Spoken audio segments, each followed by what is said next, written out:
और मैं अब हमारे हमारे बहुत ही आदरणीय दो वरिष्ठ जन हमारे साथ जुड़े हुए हैं, जो कि आपस में मित्र भी हैं, आपस में पड़ोसी भी हैं। श्याम शीतल जी और नरेश केदार शर्मा जी, दोनों सर हमारे साथ जुड़े हैं, 8:30 बजे से जुड़े हुए हैं। हम आपका दोनों का पुनः हार्दिक स्वागत करते हैं। धन्यवाद। और सर्वप्रथम मैं डॉक्टर नरेश श्री नरेश केदार शर्मा सर से मैं अनुरोध करती हूँ काव्य पाठ करने के लिए।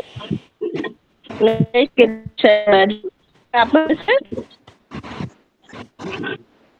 सभी उपस्थित सज्जनों का बहुत बहुत अभिनंदन एंड मेरा नमन। हमारी आवाज आ रही है ना? आ रही। जी सर, बिल्कुल जी, आपकी स्वागत है आवाज सर, अच्छे स्वागत से है। आ रही है। आज अभी हम दो और भी थे, जैसे पहले बताया था। अभी थोड़ा फ्री हुए, मैं थोड़ा अभी देर से जुड़ा हूँ, उसके लिए माफी।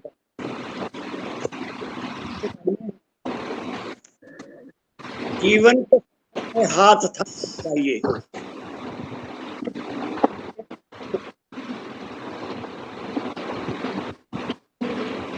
आवाज नहीं आ रही। ये माइक खुला हुआ है, किसी का बहुत तेज आवाज हो रही है। जीवन के सफर में हाथ थामना जरूरी है। आवाज आई है? आ रही। हाँ जी, आवाज आ रही है। जीवन के सफर में हाथ थामना जरूरी है। फर्क नहीं पड़ता आगे मैं चलूं या तुम। फर्क नहीं पड़ता आगे मैं चलूं या तुम। साथ होना जरूरी है, साथ होना जरूरी है। फर्क नहीं पड़ता कौन संभाले मैं या तुम, मैं या तुम। चलो बदल दे हर रिश्ता, चल दो बदल दे हर रिश्ता। बस दर्द बटना चाहिए। फर्क नहीं पड़ता गले मैं मिलूं या तुम, गले मैं मिलूं या तुम। एक और है, आपको पता है कि मैं जनरली बेजान चीजों पर ही लिखता हूँ। प्रकृति से जुड़ा हुआ हूँ, थोड़ा सा प्रकृति पे भी लिखता हूँ।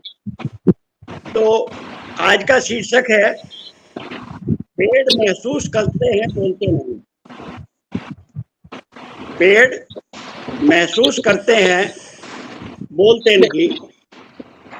जब कोई गिलहरी तने पर दौड़ती है, जब कोई गिलहरी तने पर दौड़ती है, पेड़ महसूस करते हैं जैसे शरीर पर चींटियां रेंगती हैं।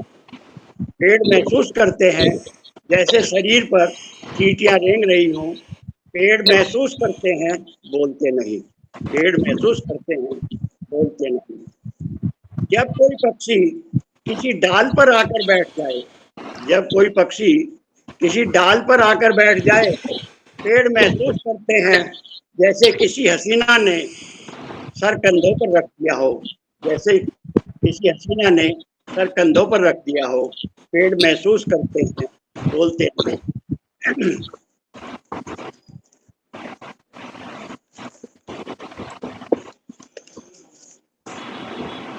जब हल्की हल्की हवा में पत्ते आपस में मिलते हैं, जब हल्की हल्की हवा में पत्ते आपस में मिलते हैं, पेड़ महसूस करते हैं जैसे कोई उत्सव मना रहे हो, जैसे कोई उत्सव मना रहे हो। पेड़ महसूस करते हैं बोलते नहीं। जब तेज हवा या आंधी में पत्ते आपस में टकराते हैं, जब तेज आंधी और हवा में पत्ते आपस में टकराते हैं, पेड़ महसूस करते हैं जैसे आपस में बहुत झगड़ा हो गया हो, आपस में बहुत झगड़ा हो गया हो और एक दूसरे को कह रहे हैं मैं तुझे देख लूंगा।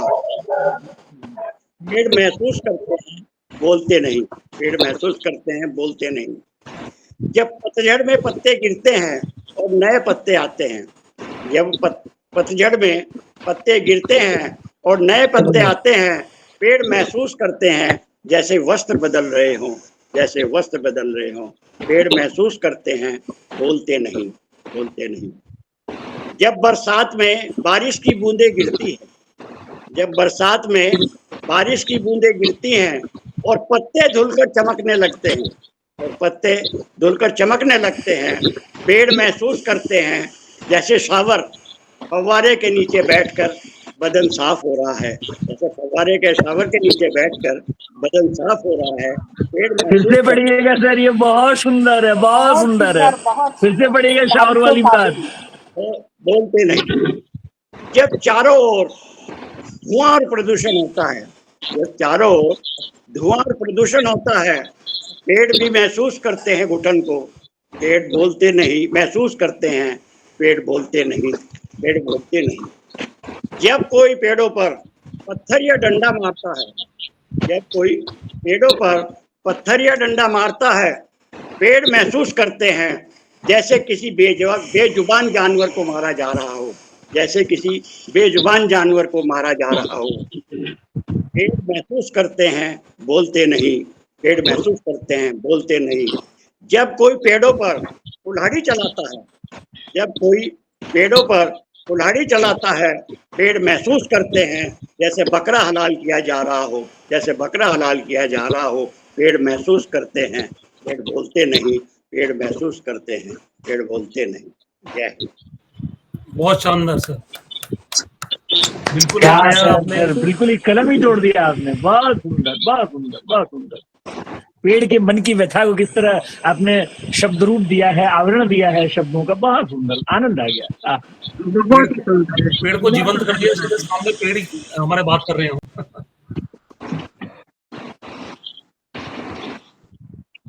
वो जो 33 करोड़ देवी देवताओं का जो कॉन्सेप्ट बताया गया ना हमारे पुराणों में, उनमें एक वृक्ष देवता भी जरूर होंगे, ऐसा मैं मानती हूँ।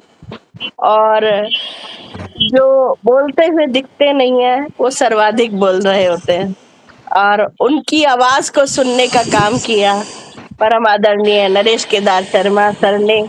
बहुत ही सुंदर, बहुत शानदार सशक्त अभिव्यक्ति आपकी।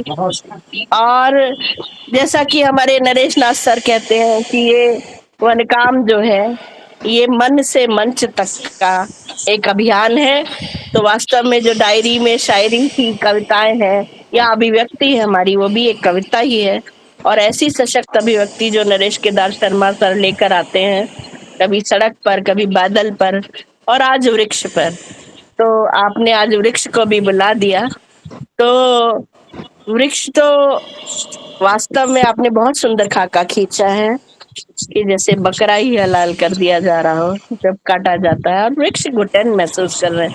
जो घुटन को दूर करने का काम करता हो, तो जब स्वयं ही घुटन को जीने लगे, तो समझा जा सकता है कि कैसे घोर कलयुग में वास्तव में क्या हम जी रहे हैं इस समय, जब पेड़ घुटन को हटाने वाला वृक्ष भी स्वयं घुटन से भरपूर होने लगे।